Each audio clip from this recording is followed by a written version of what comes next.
Hello guys, നമുക്കിന്നൊരു അടിപൊളി chicken അപ്പം ഉണ്ടാക്കാം. അതിനായി ഞാൻ കുറച്ച് മല്ലിച്ചപ്പും കുറച്ച് പച്ചമുളകും കറിവേപ്പിലയും ഇട്ട് നന്നായി മിക്സിയിൽ അരച്ചെടുത്തു.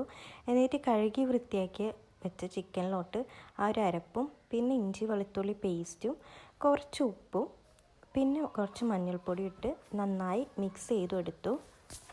എന്നിട്ട് നമുക്കിതൊരു അരമണിക്കൂർ മാറ്റി വെക്കണം. ഞാൻ ഒരുപാട് പേര് പലതരത്തിലാണ് ചിക്കൻ അപ്പം ഉണ്ടാക്കി കണ്ടിട്ടുള്ളത്. പക്ഷേ എനിക്കിഷ്ടപ്പെട്ടത് ഈ ഒരു റെസിപ്പി ഫോളോ ചെയ്തിട്ടാണ്. ഇത് നല്ല അടിപൊളി ടേസ്റ്റാണ്.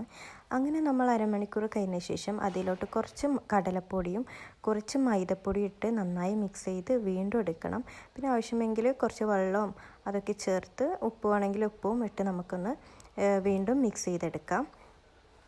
ഇതെല്ലാവർക്കും ഇഷ്ടപ്പെടും, കുട്ടികൾക്കാണെങ്കിലും എല്ലാവർക്കും ഈ ഒരു ഈവനിങ് സ്നാക്ക് ഇഷ്ടപ്പെടും. അപ്പോൾ ഈ ഒരു തരത്തിലാണ് നമുക്ക് മിക്സ് ചെയ്തെടുക്കേണ്ടത്.